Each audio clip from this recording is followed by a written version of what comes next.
पुराना सरकारी लड़कों का हॉस्टल जो शहर के बाहर एक सुनसान पड़े कॉलेज के साथ बना था। पहली नज़र में बहुत आम दिखता था। लाल ईंटों की इमारत, काई जमी सीढ़ियाँ, टूटी हुई खिड़कियाँ और बरसों पुरानी सीलन की गंध। नए छात्र जब पहली बार हॉस्टल के अंदर आते तो उन्हें यह जगह बस थोड़ी बदहाल लगती, मगर सीनियर छात्रों की नज़रें हमेशा कुछ छिपाते हुए लगती। हर नए लड़के को एक बात हमेशा कही जाती थी, रात को तीसरी मंजिल पर मत घूमना। किसी को वजह नहीं बताई जाती थी। इसी हॉस्टल में आया था विकास, फर्स्ट ईयर इंजीनियरिंग का शांत सीधा सादा लड़का। कमरे अलॉट हुए और उसे मिला कमरा नंबर 308। कमरे में दाखिल होते ही पहली चीज जो उसने महसूस की वो थी अजीब ठंडक, जैसे कमरा महीनों से बंद पड़ा हो। दीवारों पर नमी की बदसूरत लकीरें थी और खिड़की के बाहर घने पेड़ थे जहां धूप का आना भी मुश्किल था। और हाँ, कमरा थोड़ा ज्यादा ही शांत था, डरावनी तरह का शांत। वहीं पर एक सीनियर ने उसे आते देखा और धीरे से बोला, 308। लकी हो या अनलकी पता चल जाएगा। विकास ने पूछा, क्या मतलब? सीनियर बिना शब्द बोले आगे बढ़ गया। उसकी चाल में एक अजीब जल्दबाजी थी। उस रात हॉस्टल पूरी तरह शांत था। फर्स्ट ईयर के लड़के जल्दी सो गए थे, मगर आधी रात के करीब विकास की नींद टूट गई एक आवाज से। ऊपर की मंजिल पर कुछ भारी चीज घसीटने की आवाज। पहले तो उसने सोचा कोई सीनियर होगा, लेकिन फिर आवाज बदली। अब ऊपर से कदमों की आवाज आ रही थी। चलने का तरीका अजीब था, ऐसा जैसे किसी के पैर बुरी तरह मुड़े हुए हो। विकास ने मोबाइल उठाकर एक सीनियर को मैसेज किया, 308 के ऊपर कौन रहता है? जवाब तुरंत आया, 308 के ऊपर कोई नहीं रहता। That room is locked, don't go out. Vikas का दिल एक पल को रुक सा गया। ऊपर कोई नहीं तो चल कौन रहा है फिर? अचानक उसके कमरे की छत से खुरचने की आवाज आने लगी, जैसे किसी ने अपनी उंगलियां दीवार में घुसाकर अंदर तक रगड़ ली हो। विकास का शरीर एकदम अकड़ गया। वो उठकर बैठ गया, मगर आवाज बढ़ती ही जा रही थी। धीरे धीरे खुरचने की आवाज उसकी बिस्तर वाली दीवार के ठीक ऊपर आकर रुक गई। फिर खिड़की हल्की हल्की हिलने लगी, जैसे कोई बाहर से कांच पर उंगलियां मार रहा हो। विकास ने कांपते हाथों से पर्दा हटाया। बाहर घना अंधेरा, कुछ नहीं दिख रहा था, लेकिन कांच पर 5 लंबी उंगलियों जैसे निशान बने हुए थे। उन उंगलियों की लंबाई किसी इंसान जैसी नहीं थी, कम से कम इंसान जैसी तो बिल्कुल नहीं। कमरा अचानक बर्फ की तरह ठंडा हो गया। विकास की सांस धुआं बनकर दिखने लगी। खिड़की फिर जोर से हिली और सब शांत। पूरी रात वो जागता रहा, खुली आंखों से। सुबह होते ही विकास नीचे चौकीदार से मिलने गया। उसने पूछा, 308 के ऊपर वाला रूम बंद है क्या? चौकीदार ने धीमी थकी हुई आवाज में कहा, बंद ही नहीं, मुर्दे का है। मुर्दे का मतलब? विकास ने पूछा। चौकीदार ने उसकी तरफ देखकर कहा, क्योंकि वहां एक लड़का मरा था कई साल पहले, तीसरी मंजिल की खिड़की से। पर लोग कहते हैं उस रात वो अकेला नहीं था। विकास की सांस रुक गई। अकेला नहीं तो कौन था? उसके साथ किसी और के पाँव के निशान भी मिले थे, पाँव जो पीछे की तरफ मुड़े हुए थे। फिर ये बात सुनकर वो वापस हॉस्टल के अंदर चला आता है। पिछली रात की घटनाओं के बाद भी विकास ने खुद को समझाने की कोशिश की कि शायद वो थका हुआ था या उसके दिमाग ने आवाज़ों को बढ़ा चढ़ाकर सुना होगा। मगर सच तो ये था, जैसे जैसे शाम ढल रही थी, कमरे के हर कोने में वही ठंडक, वही अजीब कंपन और वही खामोशी लौट रही थी। तीसरी मंजिल के कॉरिडोर में अजीब सी गंध फैलने लगी थी, नमी, धूल और किसी पुरानी चीज की बासी महक। बाकी लड़के भी कहते थे कि रात होते ही इस मंजिल का वातावरण बदल जाता है, मगर कोई कारण नहीं बताता था। विकास की जिज्ञासा और डर दोनों बढ़ रहे थे। दोपहर में विकास कैंटीन गया। वहां 2 सीनियर्स धीमी आवाज में बात कर रहे थे। 308 वाला नया आया है? दूसरा बोला, हाँ, पिछली रात उसने भी आवाजें सुनी थी। फिर तो शुरू हो गया होगा। एक बार जो वो चीज किसी के पीछे लग जाए। तभी उन्होंने विकास को देखते ही बात बदल दी और वो भी बेचैन हो गया। अब रात के करीब 11:43 बजे थे। आज रात हॉस्टल कुछ और ही लग रहा था। सीढ़ियों में हवा नहीं चल रही थी, फिर भी मीठी सी सीटी जैसी ध्वनि गूंज रही थी। थर्ड फ्लोर की लाइटें बीच बीच में झपकती। विकास कमरे में खुद को व्यस्त रखने की कोशिश कर रहा था। फोन, किताबें, म्यूजिक, कुछ काम नहीं आया। उसके दिमाग में बस वही नाखूनों की आवाज लौट लौट कर आ रही थी। 12 बजते ही कमरे का तापमान फिर गिरने लगा, धीरे धीरे, जैसे कोई अदृश्य चीज अंदर प्रवेश कर रही हो। विकास बिस्तर पर लेटा था कि अचानक उसने देखा खिड़की के शीशे के बाहर एक परछाई गुजरी। पहले धीमी, फिर तेज, पहले बाई ओर, फिर दाई ओर, जैसे कोई इंसान बाहर टहल रहा हो। लेकिन दूसरी मंजिल पर क्या टहल सकता है? विकास ने रजाई कसकर पकड़ ली। धड़कनें सीने से फिसलकर पेट तक आ गई। अचानक टप टप टप कांच पर वही उंगलियों के टैप करने के आवाज लौट आई। विकास ने धीरे से पर्दा हटाया और इस बार खिड़की पर किसी का हाथ साफ दिख रहा था। लंबी पतली उंगलियां, फटी हुई त्वचा, काले छोटे छोटे नस जैसे उभार, और सबसे भयानक बात, हाथ उल्टा था। उंगलियां ऊपर की ओर मुड़ी थी, जैसे किसी के हाथ उल्टी तरह से कांच पर टिके हो। विकास ने दहशत में पीछे हटते हुए सांस रोक ली। हाथ हिला नहीं, बस चिपका हुआ था। फिर धीरे धीरे कांच के पीछे एक चेहरा उभरा। चेहरा नहीं, चेहरे का साया। काली आंखें जो लाल बिंदुओं की तरह चमक रही थी।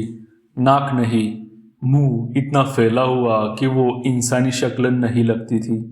विकास ने आंखें बंद कर ली, पर आवाजें और तेज हो गई, जैसे वो चीज अंदर आना चाहती हो। कुछ सेकंड बाद आवाज अचानक बंद। विकास ने दबी सांसें छोड़कर धीरे धीरे आंखें खोली। खिड़की फिर साफ थी। हाथ गायब, परछाई गायब, पर कांच पर नाखूनों के 5 निशान गहरे हो चुके थे। अब तक विकास समझ चुका था कि ऊपर वाले रूम में कुछ है, कुछ जो इंसानी नहीं। उसने एक दिन सीनियर रोहित को पकड़ लिया। भाई सच में बताओ, 308 के ऊपर वाले कमरे में क्या हुआ था? रोहित ने चारों ओर देखा और धीमी आवाज में बोला, वहां एक लड़का रहता था, नाम समीर। कैसे मरा? विकास ने पूछा। रोहित की आंखों में डर उतर आया। उस रात समीर चिल्ला रहा था, किसी से लड़ रहा था, लेकिन कमरे में कोई था ही नहीं। विकास की रीढ़ में सिहरन दौड़ गई। सुबह उसकी बॉडी नीचे मिली, तीसरी मंजिल की खिड़की से गिरी हुई, पर उसके कमरे में पाँव के निशान बाकी थे। इंसान के? विकास ने पूछा। रोहित ने सिर हिलाया। इंसान के पाँव सीधे होते हैं, पर उनके पीछे की तरफ मुड़े हुए थे।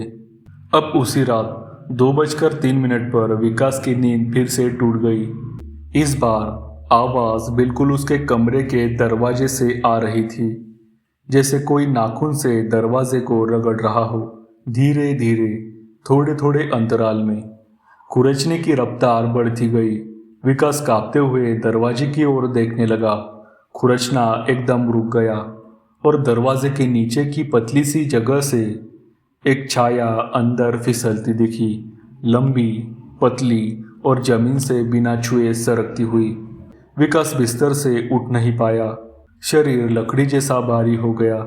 छाया कमरे के बीच में रुक गई, दीवार पर चढ़ गई, फिर छत पर, और विकास के बिल्कुल ऊपर आकर थम गई। छत पर कुछ रेंग रहा था। वो बिल्कुल वही आवाज थी जो उसने पहली रात सुनी थी। विकास ने डर के मारे गर्दन झुका ली, पर आवाज और भी करीब आने लगी, धीरे धीरे। छत पर चलते पैर की आवाज, टक टक टक। फिर उसका नाम फुसफुसाया।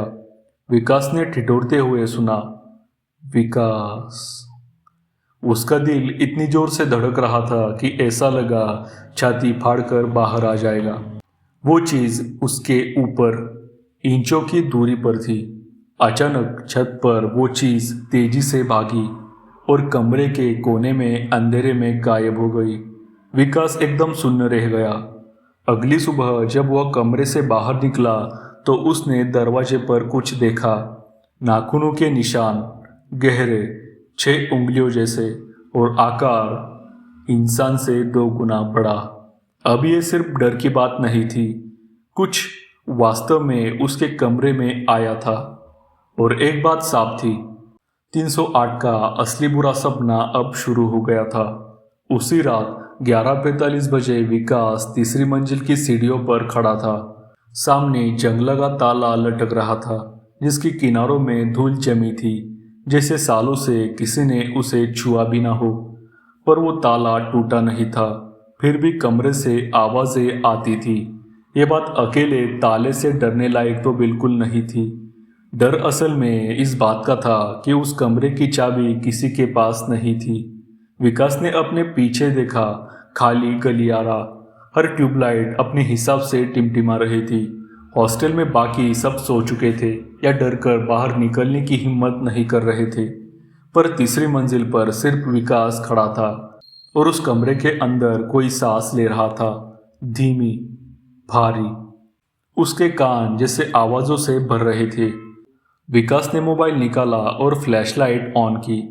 टॉर्च की सफ़ेद रोशनी दरवाजे के नीचे की दरार से भीतर जाती दिखी। तभी अचानक उस दरार में से एक लंबी काली उंगली बाहर आई, धीरे धीरे सरकती हुई।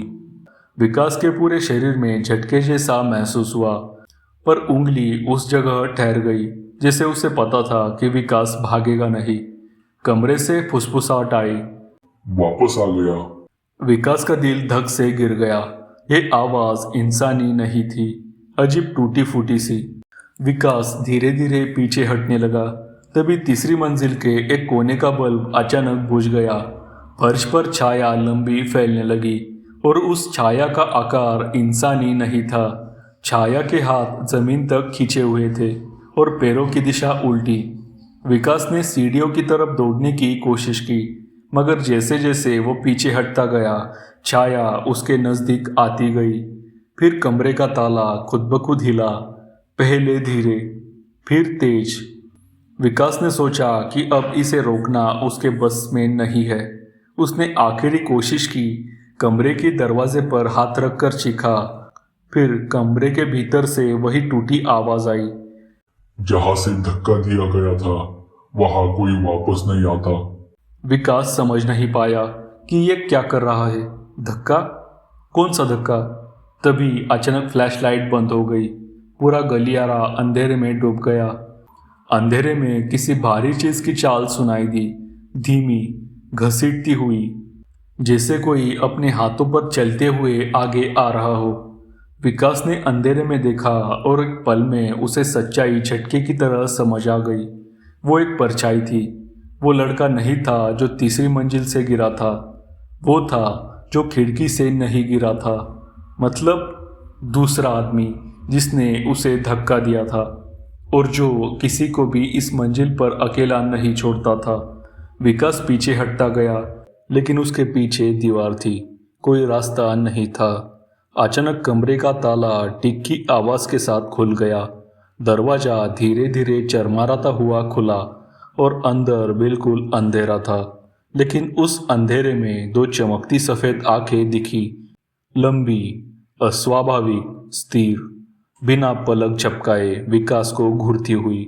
फिर एक आवाज़ बहुत करीब से आई, एक बार अंदर आ गया तो तू भी यहाँ का हो जाएगा। विकास ने पूरी ताकत से खुद को मोड़ा और सीढ़ियों की तरफ भागा। पीछे वो भारी चाल तेज होती गई। उल्टे पैर जमीन पर एक अजीब लय से पड़ रहे थे। विकास पहली मंजिल तक पहुंचा ही था कि उसके पीछे की खिड़कियां एक साथ धड़ाम से बंद हो गई। हवा में गंध फैल गई, गीले मांस की तरह। उसने मुख्य दरवाजा खोला और हॉस्टल के बाहर सड़क पर निकल आया। हवा तेज थी, पर बाहर आते ही सब आवाजें बंद। कहीं कोई कदम नहीं, कोई छाया नहीं, कोई सांस नहीं। विकास कांपते हुए पीछे मुड़ा। तीसरी मंजिल की खिड़की पर कोई खड़ा था, काला, लंबा, झुका हुआ और उसके पैर उल्टी दिशा में मुड़े हुए थे। उसने अपनी लंबी उंगली कांच पर मारी धीरे से और फिर उसकी गर्दन तिरछी होकर 90 डिग्री घूम गई। आंखें सीधे विकास पर। धीरे से होठ हिले। वापस आ। अगली सुबह छात्रों ने देखा कि हॉस्टल के गेट के पास विकास बेहोश पड़ा था। उसे उठाकर अस्पताल ले जाया गया। जब उसने होश में आकर पूरा किस्सा बताया तो कोई यकीन करने को तैयार नहीं था सिवाय एक आदमी के, चौकीदार। उसने धीमी आवाज में कहा, जो बच गया था वो आज तक किसी को बचने नहीं देता। तू भाग के बच गया पर वो तुझे याद रखेगा। विकास के रोंगटे खड़े हो गए। अब क्या होगा? चौकीदार ने बस इतना कहा, जब तक तू वापस 308 की तरफ नहीं जाएगा तब तक ठीक है, बस खिड़कियां मत खोलना। विकास को यह बात अजीब लगी, पर अस्पताल से छूटने के बाद उसने कमरे में लौटना भी मना कर दिया। हॉस्टल वालों ने उसका कमरा बदल दिया और तीसरी मंजिल फिर हमेशा के लिए बंद कर दी गई। लेकिन कुछ हफ्तों बाद विकास ने एक चीज नोटिस की। रात को 2 बजे उसके नए कमरे की खिड़की पर हल्की सी दस्तक आती थी, जैसे कोई बहुत दूर से कुछ कह रहा हो, वापस आ। अगर वीडियो अच्छी लगे तो लाइक कर देना और ऐसे ही वीडियो चाहिए तो चैनल को सब्सक्राइब करना मत भूलना। मिलते हैं अगली वीडियो में। धन्यवाद।